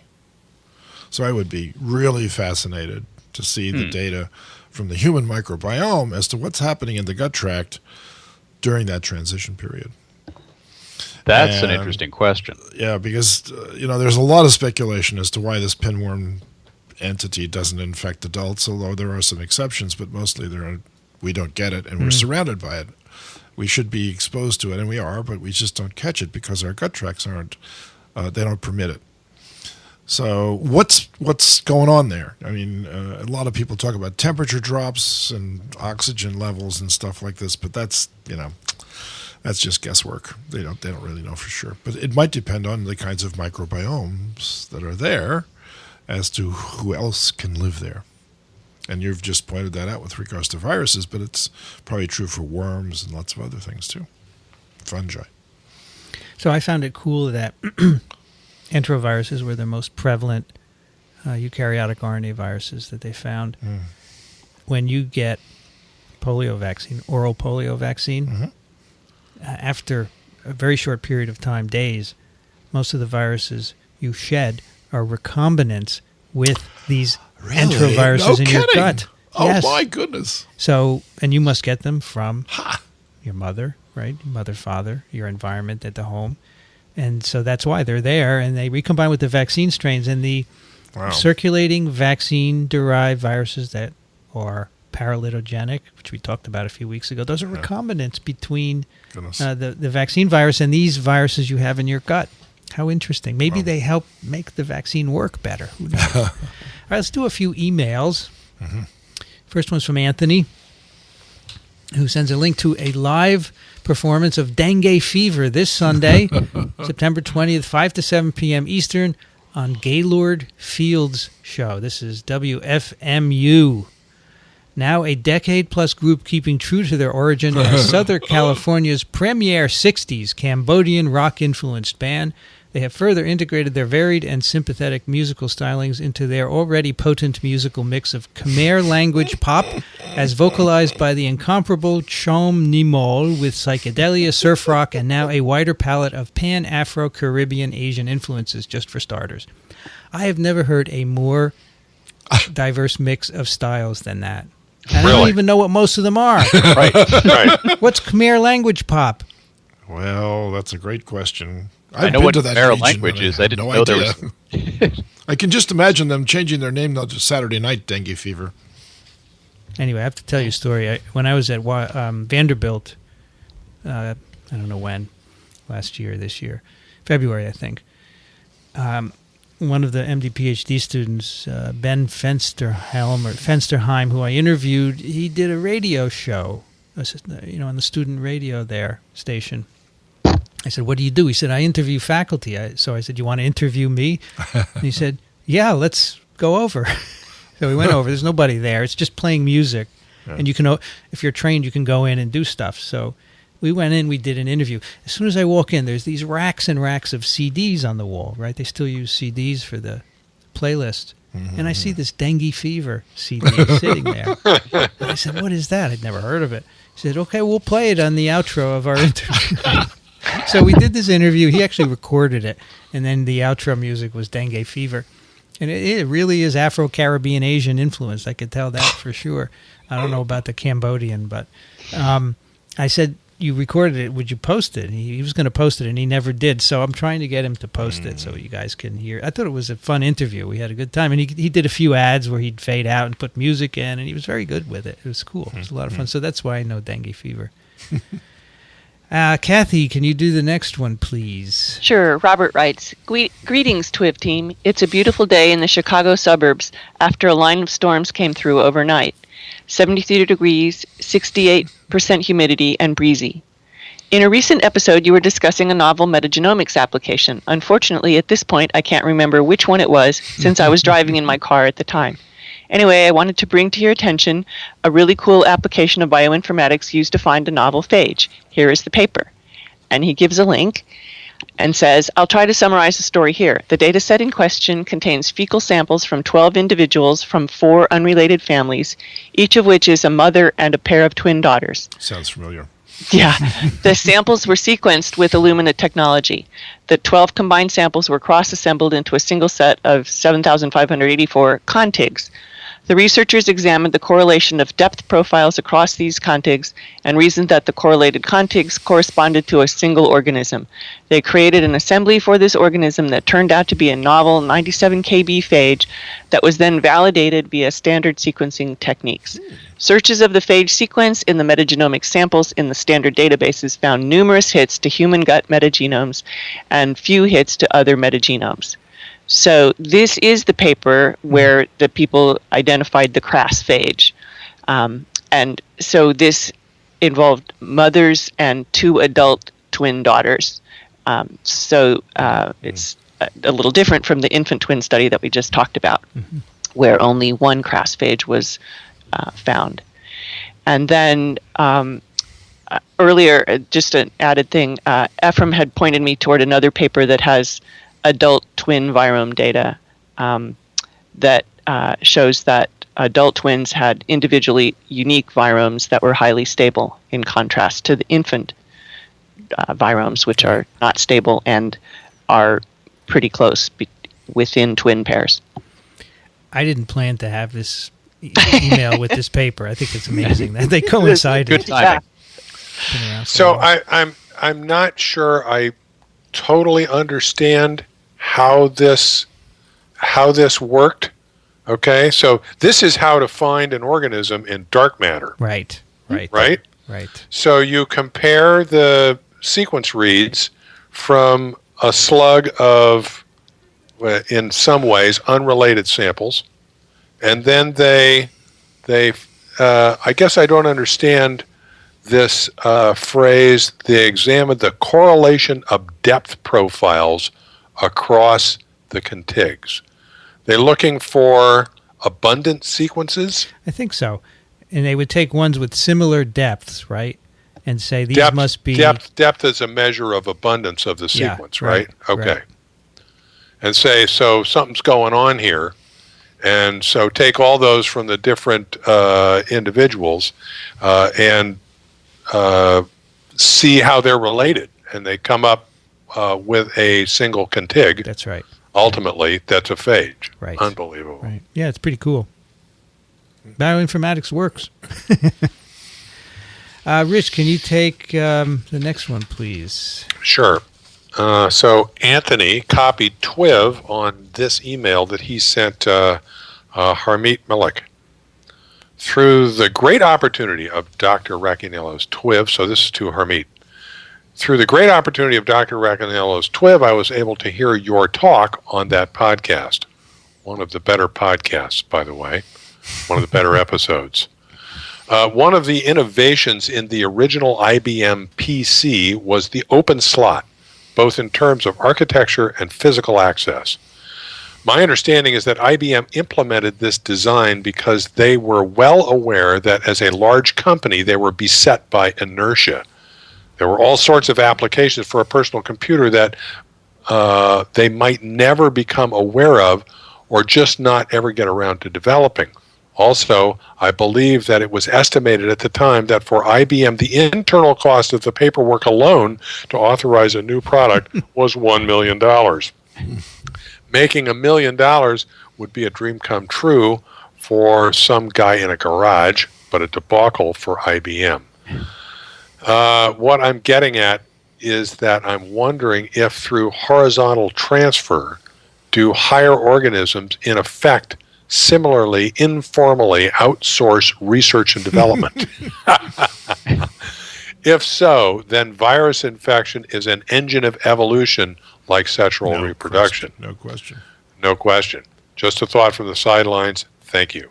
Yeah. It's a great way of looking at it, right? Sure. It really is. Absolutely. Sure.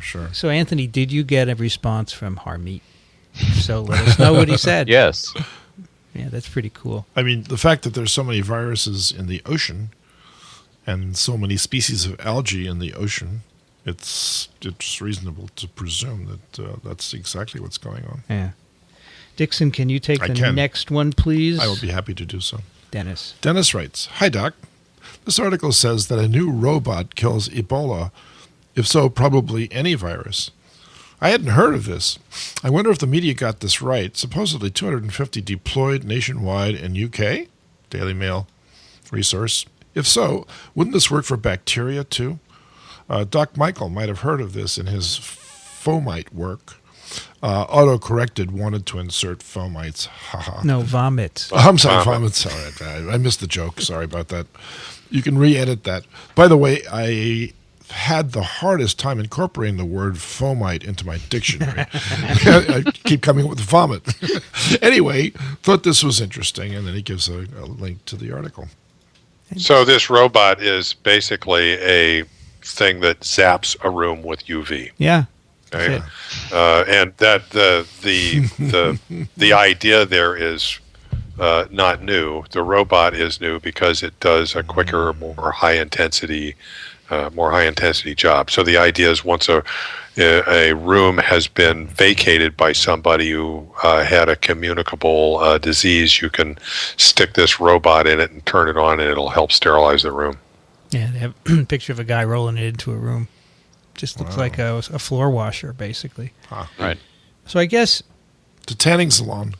I guess the innovation is that it moves around the room at some predetermined rate and doesn't bump into the furniture. No, it actually doesn't move. Okay, Oh. I think it's got a little head on it that pops up and zaps UV. I think it's they're using UVC. Really? Okay, instead of A or B, and that I think is part of the innovation. I guess you would have to move it around a bit to make sure you get coverage everywhere. Right? Yeah, well, if you're, I watched the whole video. Okay, you have to put it in different places, and you have to flip things over because there's going to be shadows everywhere. Yep. Right. Yeah, So it's less a robot than a glorified cart. Yeah, it's a cart. Yes, It's exactly. not really a robot. Right. No. Right. A robot. It would be great if they programmed it to move around, right? Yeah. Right, And if it could flip the furniture or get under it and move things around, that'd be right. wonderful. That's right. All right. Let's do this last one now. Alan, this will take the rest of our email time. Can you do that? Okay. Anne writes, maybe this isn't an area of concern for your podcast, but I know you and likely Alan Dove have an opinion on it. Gosh, us? At the least, I think you and your team should be aware of this, so don't feel obligated to include it in the podcast if it doesn't fit in. I'm willing to bet that any support the concerned scientific community can show Kevin Folta and dissemination of this information would be appreciated. He goes out of his way to respectfully debate the issue of genetically modified organisms and is getting lies written about him by the anti-GMO crowd. This is the genetically modified foods debate.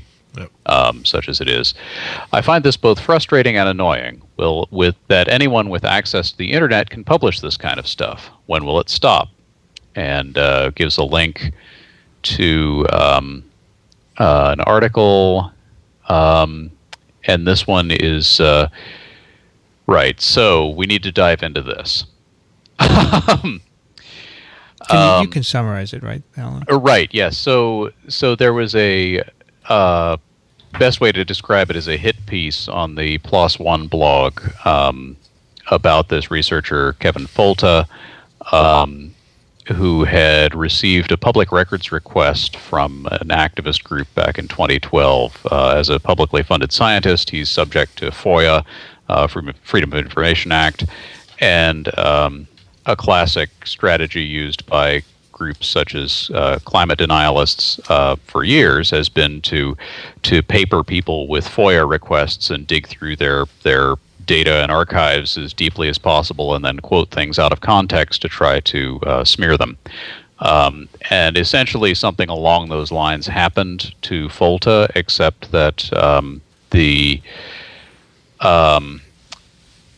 out-of-context quotes were published on PLOS Biology blogs by two people who are ostensibly journalists. And this is really, really unfortunate that PLOS got involved in this. So this then has been going back and forth, and we, I guess, Rich, you followed up on this? So we, as Vincent points out, we know some people involved with PLOS. So I inquired about this, and we had some correspondence with the PLOS hierarchy where they explained their actions. So basically, this piece was about the original blog piece was about the whole transparency issue. The idea is that the Freedom of Information Act requests can and probably should be used to increase transparency in science, but they can also be abused.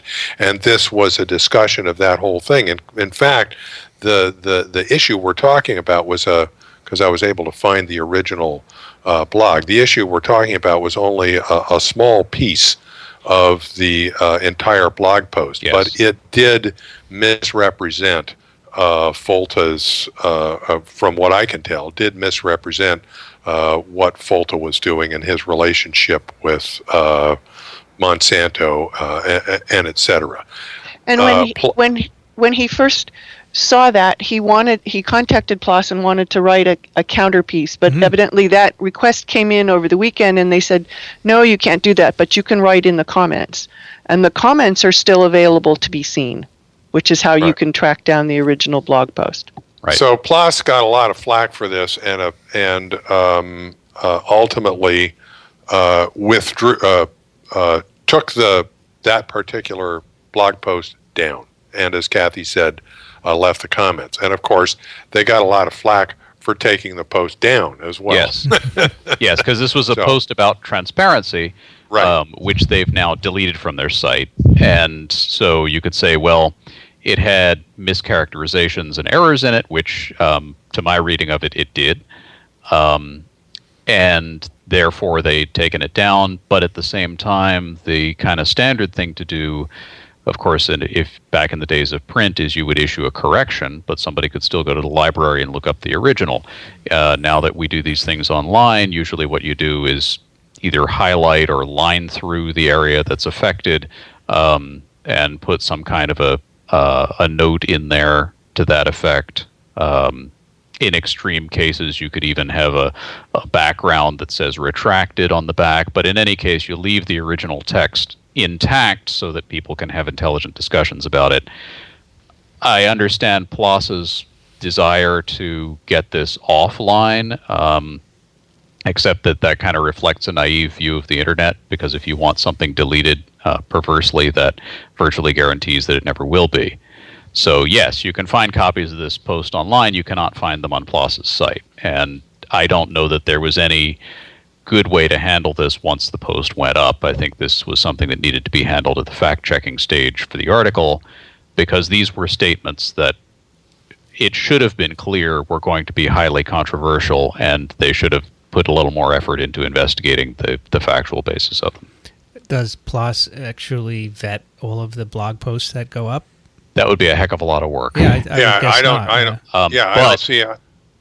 But on an issue like this, when you have somebody writing on this particular thing, you would expect and hope that there would be an editor looking at that before it goes live. Yeah. Well, according to Folta, and you can read his post, he's a podcaster as well as a scientist, he said they misrepresented some of his emails. They actually falsified them in some way, and so he was very upset about that, and so that seems not right. But on the other hand, he is funded by Monsanto. Isn't that correct? Well, it's no. Is that not correct? Not if you put it that way. He does not get any money from Monsanto? He does. No, he works. He goes and he gives talks that are supported by at events that are supported by Monsanto. Okay. He's not there. Yeah, those funds go into some kind of university account that then can compensate him for his travel expenses. Now, he doesn't get a salary or a stipend. This or was something like that. When taken out of context. This, of course, became fodder for the anti-GMO crowd to say, "Look, we've been saying all along that these so-called scientists are just shills for Monsanto, and now here this guy is on their payroll, which he's not." So let me ask you this: if we're very pro-vaccine on this show, should we not take money from companies who produce vaccines? I would think not. I would not take money from Merck or Sanofi or anyone else, because it's not right. It would appear. Would you go and speak at an event that's sponsored by them? I would speak in an event, but I wouldn't get paid by them. But that would be analogous to what Folta has done here. Well, he got money in a university account, though, right? Yes. So that's a little weird. I don't know why that would happen. I mean, are they sponsoring the event and therefore they're paying the speakers?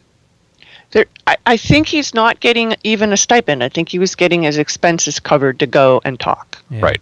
I think that's fine. I mean, if you're allowed to say what you want, that should be fine. Right. The issue is that this. Go ahead, Rich. And apparently, he's a lot of some or a lot of what he has said is not necessarily in support of Monsanto. Right. My understanding is that he tries to give a balanced explanation of what GMOs are all about. Mm-hmm. But what happened here is that if you had an agenda to believe that people defending GMOs are all industry shills, which there's a large population of people who have said agenda, you could read these emails in that light and say, ooh, I've found the smoking gun, because that's what you wanted to see, not because it's actually there. And there's just enough there to give it that truthiness that gives it legs. And so this turned into a big hullabaloo, and PLOS, unfortunately, was kind of at the center of that. It's unfortunate that PLOS didn't respond to his initial request. I find that very disturbing. Well, in part, it's because of the weekend thing. Yes, so they even now say, that was a mistake and we should have done it differently, and they figured that out on Monday or something. Okay. I think a lot of procedures are going to change at PLOS as a result of this. So Folta's spin on the funding is this: I never received any money from them personally. They do not fund my research. I am a full-time researcher. Monsanto did make a $25,000 donation to an established science communications program, no strings attached. I teach scientists how to talk to the public. This is exactly what companies should support. Their support is appropriate, and I'm grateful for that. It allows me to teach science communication by covering venue costs, travel, and lunch for workshop attendees. I'm sorry. It just doesn't look good. Right. He knows that now. You should know that. I would not do this. I would not take $25,000 from Merck to help us run TWiV. No way. No. Right. That I think would even be a clearer conflict of interest. I want user contributions, if anything, for this, not companies. Absolutely not. So, I mean, in retrospect, everything is clear, of course, but... Sure. I'm sorry it got this far. By the way, in one of the communications that we had with PLOS, they gave a link to a Retraction Watch article on this whole thing that I think was one of the best write-ups that I saw. Yes. And so we can put that link in the show notes. And not only is the Retraction Watch article quite good, but it provides a link to the original blog post so that you can read it and see what it was. Yeah, this has been in the news quite a bit. We haven't covered it because it's not our area, of course, but it's all been out there. Yeah. Okay. I think we will let Kathy give her pick because she needs to leave pretty soon. Yep. So I picked something that is just this thing that my brother sent me. It's a link to a picture of a new glass frog that's been identified, and it's pictured right beside Kermit. Oh yeah. And seen it. It's got the same eyes as Kermit. But on this page, they have a couple other pictures of glass frogs, and they have a picture of Kermit going crazy, video kind of thing. And then they have a video that you can watch that shows how transparent the glass frog's body is. You can see the intestines and the heart beating, and it's just amazing. So it's not the same glass frog as they just found, but anyway, I just really loved the picture of Kermit beside this new frog. Dickson, what is the function of having clear skin? Notice I didn't say why. In fish, there are things called glass catfish and very, very transparent. Hard to see in the water. Harder to see, okay. Exactly. Same with the frog, huh? Right, and if you watch this video, they show looking at one from under the water and how he's hard to see. So predators in the water might not be able to see him. That might work out for that one. You guys know about the squid that light up at night so they can't be seen from below against the moonlight? That's so cool. Bonnie Bensler's work. Yeah. No, it's Margaret McFull-Nye. Oh, I thought Bonnie worked on that. I mean, she works on the quorum sensing aspect of okay. it, but Okay. McFull-Nye has done Okay. a lot too with the repopulation. They do repopulate their bacteria every morning. Right. It's cool. All right, thank you, Kathy. You want to leave Hey. now? I'll listen till I have to actually go. But, Okay. When you do go, say goodbye so we can thank you. All right, Alan, what do you have for us? I have a link to a T-shirt I just bought. So this is the shop. Actually, I'm linking to the shop of this artist who goes by the name, or the shop goes by the name, The Vexed Muddler. Can I guess which T-shirt you bought? Yes, you may. We're with Stupid. We're with Stupid. I knew yes. it. Yes. So it's it has some illustrations of microbes, and then we're with Stupid with an arrow pointing up toward the wearer. I like the one that says, I'm 99% microbe, and the last 1% is 98% monkey. I almost got that. That's great. Yes. You know, the Vex Muddler is a friend of Michelle Banks, who was on TWiV a couple of weeks ago. They're buddies, and they both blog together. Nice. And if you're not looking for something smart alecky, they also have some very, very nicely illustrated insects. Oh, look at that. Yeah, very cool. Great. Are these skirts, Kathy, with the DNA on them? I can't tell. Looks like it. It's Yeah. so- Yes. Yep. That's cool. I can't get one of those, but I would get the microbe one. That's cool. Your daughter could. Yeah, that's true. I wonder if she'd wear a skirt with DNA on it. Alan, are you familiar with the T-shirt that shows the galaxy with two You are here? arrows? Yeah, you are here. And then the other arrow says, the rest of us are over here. Cool, that's great. I like that one, too. Rich, what do you have? What do I have? Oh, I have the Ivanpah Solar Power Facility. So on this driving trip that we took, we drove on one day from San Diego through Las Vegas up to near Zion National Park. And about 40 or 50 miles southwest of Las Vegas, you come over a rise and look down into a plain and see something that is absolutely from outer space. And we looked at this thing and we said, what is that? Right. There are these, it was hard to, because I'd never seen anything like it before. From a distance, all the traffic slowed down.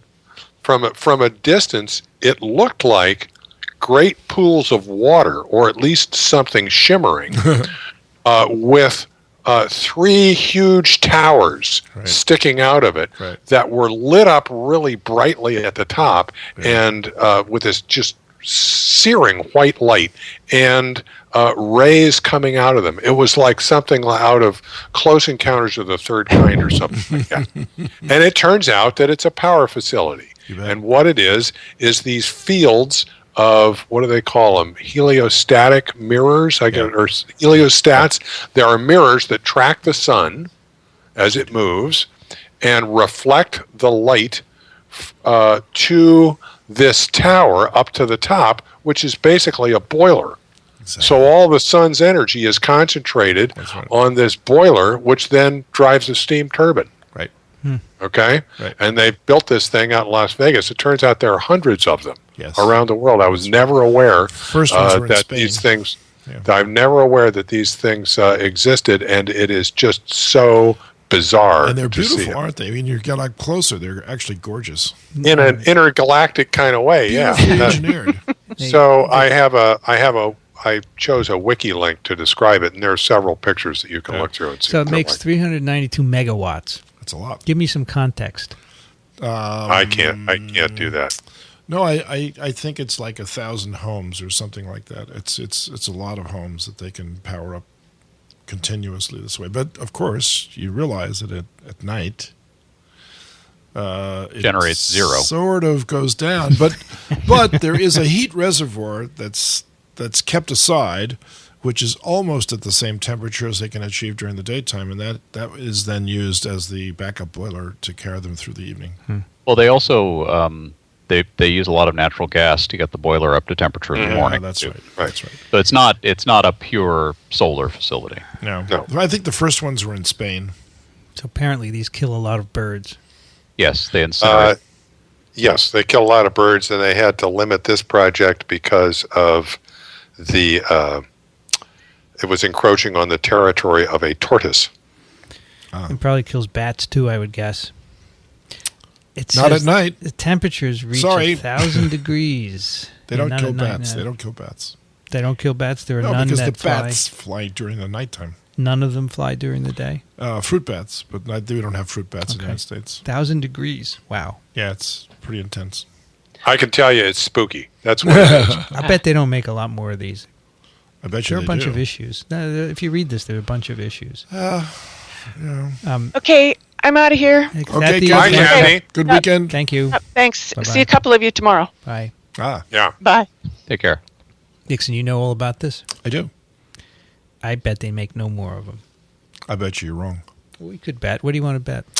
Oh, how about a steak dinner at... Yeah, I'm thinking dinner. Food. a steak dinner at the River Palm Terrace. Keep in touch. I will. Dixon, what do you have? I have, again, a visual that I ran across on my travels through Yahoo News, which is the world's greatest authority on everything. It's a former human portrait artist turned animal portrait artist. What type of animal did they turn into? Well, you'll see one if you just... You got to watch out what you say this is in a front of mandrill. Alan, Yeah, Alan, you're too quick for me. I'm sorry. These are beautiful They're portraits. fabulous. They are beautiful.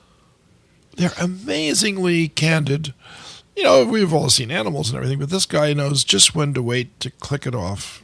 That will be most Well, and expressive. he's lighting them the way you would Yeah. a human portrait. That's exactly right. That's exactly. Look at that. Isn't that gorgeous? I mean, it's How does just. he get him to sit still? I don't know. Lots of treats. That's right. Got the rhino. I mean, the guy's a few Yeah. feet from the rhino. Give Yeah, me a break. yeah. Come on. How does he do this? Telephoto lens. I think they're all stuffed, Dixon. You These think? these look like corporate portraits for Yeah, that's right. The Gainsborough. This is exactly what they are. That's right. Serval could be chief counsel. The mandrill certainly is. Yeah. Yeah, Cool. Yeah, they're beautiful. they're gorgeous. So I was just that the rest of the world should see them. My pick is a comic book by Susan Nassif. It's called The Adventures of the Ragazzi, Volume 1, Vaccines. So Susan has a PhD in virology, and she also is an artist. And this is her first attempt. She started a company to make these comic books. If you look at the art, they're comic panels. See, Dixon? It's basically a comic book. Yes, I do see them. Really nice about vaccines and why you have to take them and so forth, and anti-vax people.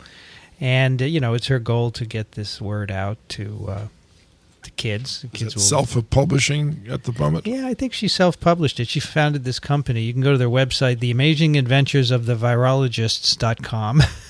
She's Simaza Comics on Twitter. You can go check her out.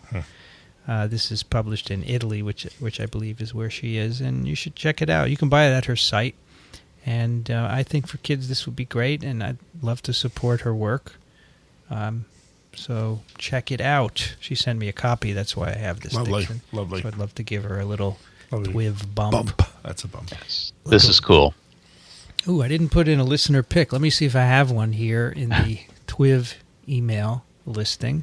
Bet you do. I bet I do. So who left? Richard. Condit left. Rich lost his connection. Yeah. Okay, sure. Here's one from Jacob. Yeah. Oh, Rich, what do you want? He's back again. He wants back in. That's right. He has a listener pick. Where'd you go? Hi. I don't know where I went. Cyber. You know, Somewhere you're on else. the road. You had no problem with internet. Now I know. you're home. I know. Now You're out I'm there home. with Charles Yeah. Kuralt. I'm back. I just I found a listener pick from Jacob. Okay. He writes, let me make this font bigger. I can't see it. Hi, all. As a new part of the Australian rabbits arc is about to emerge. All right, so everyone knows that the Australians introduced a pox virus into the country years ago to try and get rid of the rabbits that they had introduced for hunting, Right. and which overpopulated the country. Correct. And the rabbits just got resistant, and the virus became less virulent, so that didn't work. So now they're trying a Callici virus. To combat the resistance of our wild rabbit population to the currently circulating strain of rabbit calicivirus, They swallowed the spider to catch the fly. Exactly. rabbit hemorrhagic disease virus, RHDV, a new strain K5 is being released. The current vaccine strain for domestic and food rabbits is effective against this new strain, but immunity from the currently circulating strain is not protective. So he sends a link to this article. Somehow I don't think this is going to work out. Any more than any other biological Oh, come on. Introducing a new species into Australia. What could go wrong? Stay tuned. Okay, so here's an article about it. You can check it out. All this talk of rabbits reminded me of a TV ad from a few years ago that is relevant and funny, which I'll submit as a listener pick. The article I linked to has the video embedded, but also has some short discussion on the origins of Calicivirus. And let's see if I can link to it without it. I mean, that's a funny topic to begin with, don't you think? So the article is called Big Pond, Great Wall of China Keeps Rabbit Out. Big Pond is Telstra's internet service provider in Australia, has been connecting its broadband services with education with the memorable Great Wall of China television commercial. So this is, the guy is driving, Dad, why did they build the Great Wall of China? That was during the time of the Emperor Nasi Goreng, and it was to keep the rabbits out. Too many rabbits in China. Okay, so you should check it out because it's funny. It's a little kid. And then the next scene is the kid standing in front of the class and the teacher saying, now he'll deliver his report on China. Yes. Yes. That's good. That's right. Right. Thank you, Jacob. He's from Sydney, Australia, where it's 20 degrees Celsius and sunny. Right. Very nice. I don't know how old this is. Oh, actually, I do know how old it is. This was sent on September 3rd. Not bad. Hey. Close enough. How about that? Close enough. Not bad. And that will do it for TWiV 355. You can find it at iTunes. You can find it at twiv.tv. You can find it on your iOS or Android device. We are everywhere. And we love getting your questions and comments and listener picks. Send them to twiv at twiv.tv. Dickson Despommier can be found at verticalfarm.com. Also urbanag.ws. We just did a cool urban agriculture with Caleb Harper of MIT Media Lab. Yep. That was cool. Yep. Glad you liked it. That'll be up next week. And was Caleb listening?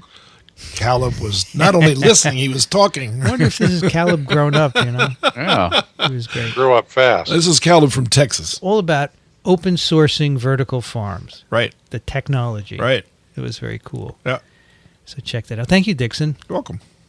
Rich Condit is an emeritus professor at the University of Florida in Gainesville. Thank you, Rich. Sure enough, always a good time. Whatever that means. It means Whatever something that different. means. For Rich, it means library access. That's right. That's right. Yeah. Do you have library access, Dickson? I sure do. Good. It means that I'm doing the same thing I would be doing on Friday at work instead I'm sitting here. Exactly right. That's right. Alan Dove is at turbidplaque.com, and you can find him on Twitter. You're Alan Dove on Twitter, right? Yes, I am. Thank you, Alan. It's always a pleasure. And I am Vincent Racaniello. You can find me at virology.ws. You've been listening to This Week in Virology. Thanks for joining us. We'll be back next week. Another TWiV is viral.